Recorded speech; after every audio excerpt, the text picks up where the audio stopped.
ഹേ സിനിഫൽസ്, അപ്പോൾ എല്ലാവർക്കും എൻ്റെ ചാനലിൽ സ്വാഗതം. ഇന്ന് കുറച്ച് സിനിമ അപ്ഡേറ്റ് ഉണ്ട്. ആദ്യത്തെ അപ്ഡേറ്റ് നമ്മുടെ അടൂർ ഗോപാലകൃഷ്ണൻ മമ്മൂട്ടി പടത്തെ പറ്റിയാണ്. സിനിമയുടെ ടൈറ്റിൽ അങ്ങനെ വന്നിട്ടുണ്ട്, പദയാത്ര എന്നാണ് സിനിമയുടെ ടൈറ്റിൽ. ഇന്നലെ സിനിമയുടെ ഒരു പൂജ സെറമണി നടന്നിരുന്നു. സിനിമയിൽ നമ്മുടെ നയൻതാര ഉണ്ടാവുന്നൊരു റൂമേഴ്സൊക്കെ ആയിട്ടായിരുന്നു, പക്ഷെ അത് ഉണ്ടായിരുന്നു. പക്ഷേ നയൻതാര പിന്മാറിയെന്നാണ് കേൾക്കുന്നത്. നമ്മുടെ ഗ്രേസ് ആൻ്റണിയാണ് നയൻതാരയ്ക്ക് പകരം വരുന്ന ആൾ. അപ്പോൾ എന്തായാലും സിനിമയ്ക്ക് ഏകദേശം ഒരു 30 ദിവസത്തെ ഷൂട്ടിംഗ് ഒക്കെ ഉണ്ട്. അപ്പോൾ എന്തായാലും സിനിമ നല്ലൊരു സിനിമ തന്നെ ആവട്ടെ.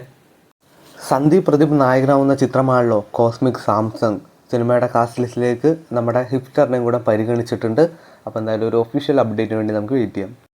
വൻ ഹിറ്റായ ചിത്രമാണല്ലോ നമ്മുടെ ദുരന്തർ. അപ്പോൾ സിനിമ ഈ വരുന്ന ജാനുവരി 30 5ഓളം ഭാഷയിലൂടെ നമ്മുടെ നെറ്റ്ഫ്ലിക്സിലൂടെ റിലീസ് ചെയ്യുന്നതായിരിക്കും. സിനിമയുടെ സെക്കൻഡ് പാർട്ട് ഈ വരുന്ന മാർച്ച് 19 റിലീസ് ചെയ്യുന്നതായിരിക്കും. അപ്പോൾ എന്തായാലും ദുരന്തർ കാണാത്തവർ എന്തായാലും OTT പോയി കാണുക.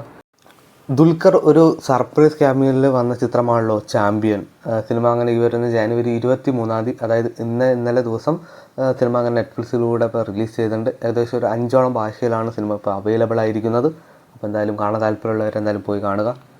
ഇന്നലെ ജാനുവരി 23 നമ്മുടെ ധനുഷിൻ്റെ തേര് ഇഷ്ക് മേൻ എന്ന ചിത്രവും നമ്മുടെ നെറ്റ്ഫ്ലിക്സിലൂടെ റിലീസ് ചെയ്തിട്ടുണ്ട്.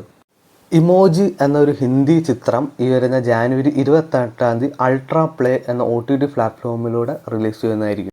ആശകളായിരം എന്ന സിനിമയുടെ ഫസ്റ്റ് സിംഗിൾ ഇന്നേ ദിവസം വൈകുന്നേരം 6 മണിക്ക് അങ്ങനെ റിലീസ് ചെയ്യുകയാണ്. കൊടുമുടി കയറാട എന്നാണ് സോങ്ങിൻ്റെ പേര്. അപ്പോൾ എന്തായാലും നല്ലൊരു സോങ് തന്നെ ആവട്ടെ. ഇന്നലെ നമ്മുടെ ജാനുവരി 23 സൺനെക്സ്റ്റിൽ കൂടെ ഒരു ഡയറക്റ്റ് OTT ചിത്രം റിലീസ് ചെയ്യുന്നുണ്ടായിരുന്നു. ശേഷിപ്പു എന്ന മലയാള ചിത്രമാണ് റിലീസ് ചെയ്തത്.